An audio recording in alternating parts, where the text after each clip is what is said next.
Cold-blooded killers, Frank and Jesse James start out as happy church-going boys on a farm in the woods of Clay County, Missouri. Jesse's father, Robert James, is a Baptist minister. Robert James, he's selected by a group of men there who want to go out west to California. And he's the chaplain on this expedition to go out gold mining. Jesse's a very young child at this time, and his father dies in California. His mother, Guerrilla, is a fierce Southern woman at a time when women have no rights to property. She refuses to give up and quickly finds a husband in Reuben Samuel, who allows her to take control of the farm and family. Guerrilla manages over 100 acres of hemp and tobacco by leaning on slave labor. Guerrilla raised both of her sons to not only be for the institution of slavery, but to fight for it and to commit crimes in the name of the cause. The James family owns at least 7 slaves, and they're proud of it. In western Missouri, Jesse James's family would rather secede than change. But the institution of slavery is being challenged in the nation's capital. The Nebraska Territory on Missouri's border is poised to join the Union. U.S. Senator Stephen Douglas proposes a controversial plan, splitting the territory in two, Kansas and Nebraska. The Kansas-Nebraska Act leaves the decision on whether a new territory would be slave or free to the voters. This bill will triumph. It will impart peace to the country and stability to the Union. From the chaos, a voice of reason emerges in Abraham Lincoln. White man takes his slave to Nebraska now. Who will inform the Negro that he is free? Inasmuch as you do not object to my taking my hog to Nebraska, therefore I must not object to your taking your slave. Now I admit this is perfectly logical. If there in fact is no difference between hogs and Negroes. Despite Lincoln's efforts, the Kansas-Nebraska Act is passed, a decision that expands slavery. But the vote settles nothing and ignites a firestorm. Violence divides Nebraska and Kansas. Fighting spills over into western Missouri, and battle lines are drawn in Jesse's hometown, where pro-slavery bushwhackers face off against abolitionists called jayhawkers. These were men on both sides of the Union rebel divide, fighting at a local level using brutal tactics. On the James family farm, Guerrilla is busy shaping the next generation of bushwhackers. She sees it as her sacred duty to weaponize her boys to fight for the Confederacy. Don't you take anything from those Yankees, you hear me? It's every man's responsibility to hold on to what they got. If somebody ain't holding on to what's theirs, you just take it. Her coaching is the beginning of what criminologists call violence conditioning. Jesse has a mother who's saying, nobody's going to tell me what to do. We own slaves, and nobody's going to take that away from us. Seeing violence as his way of life, he absorbed that attitude from her. Over the next 6 years, the James family farm transforms into a Confederate stronghold.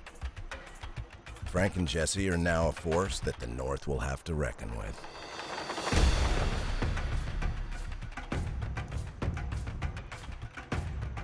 On April 12, 1861, the South fires on Fort Sumter.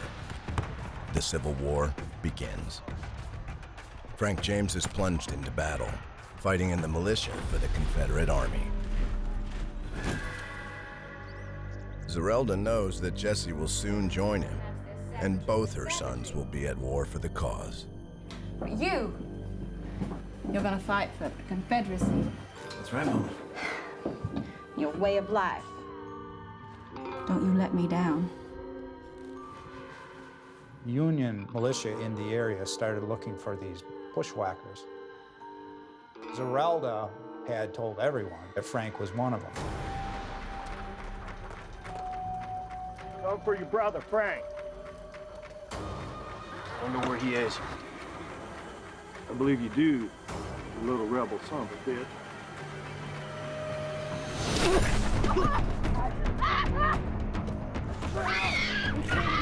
Leave us alone! Son of a bitch! Get over here! Get off!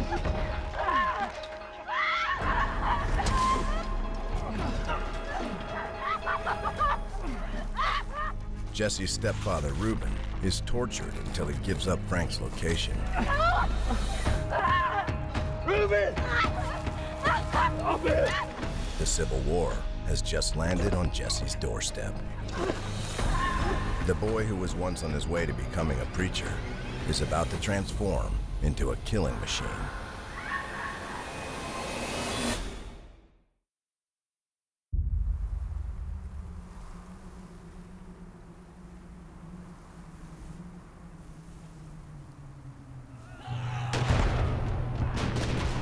At the outbreak of the Civil War, Frank and Jesse James are already fighting in a war that's equal parts personal and political.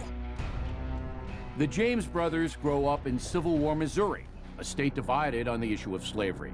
Their mother, Guerrilla, is a fanatical supporter of the Confederacy and the right to own slaves. Most historians believe it is she who instills in her boys a violent hatred that will go on to define them as adults.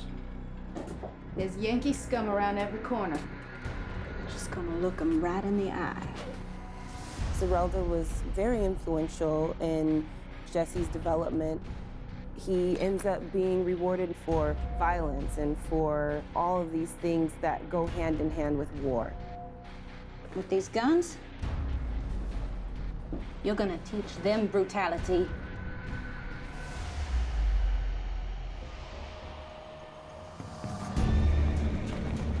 The James brothers mount up with the Confederate Western Missouri Bushwhackers, a unit led by Bloody Bill Anderson, a man whose rage matches their own and whose savage brutality fosters a bloodlust within his men. In the fall of 1864, Union troops are gaining ground in western Missouri.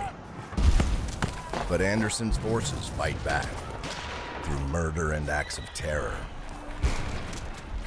Here you have a 16-year-old Jesse with this guerrilla band who are engaging in the most atrocious activities, killing behind enemy lines.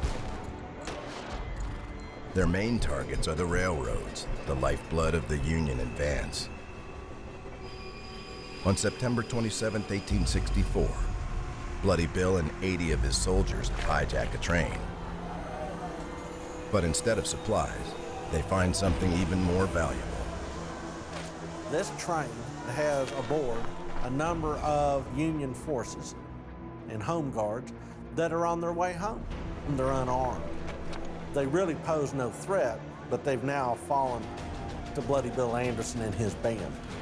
All you Yankee sons of bitches are gonna die like dogs!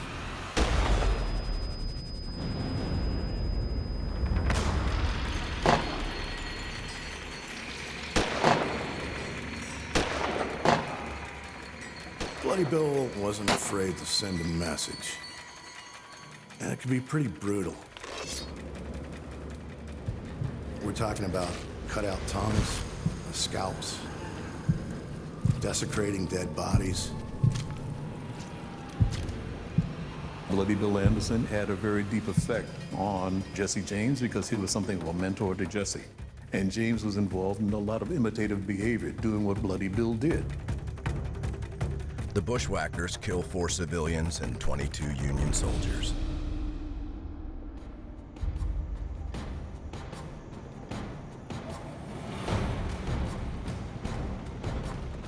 Jesse and Frank James ride with Bloody Bill's unit.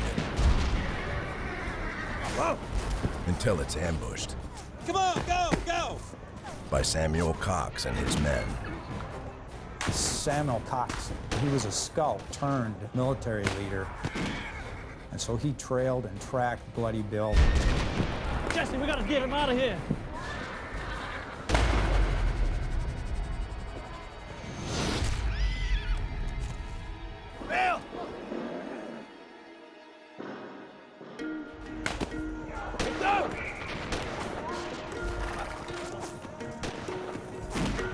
With Bloody Bill dead, the Union Army begins hunting down the rest of the bushwhackers. Jesse splits from the group and is shot in the chest. Frank is captured and surrenders. He's forced to take an oath pledging loyalty to the Union. That I will henceforth faithfully support and defend the Constitution of the United States and the Union of the state thereunder.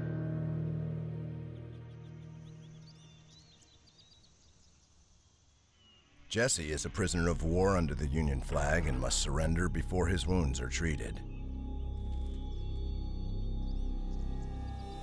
But he has no intention of giving up. Even if the Confederacy is defeated. For Jesse James, this is not an end of his conflict. This is the end of someone else's conflict. Not Jesse James's conflict, not Frank James's conflict. Their conflict isn't over. It's still going on.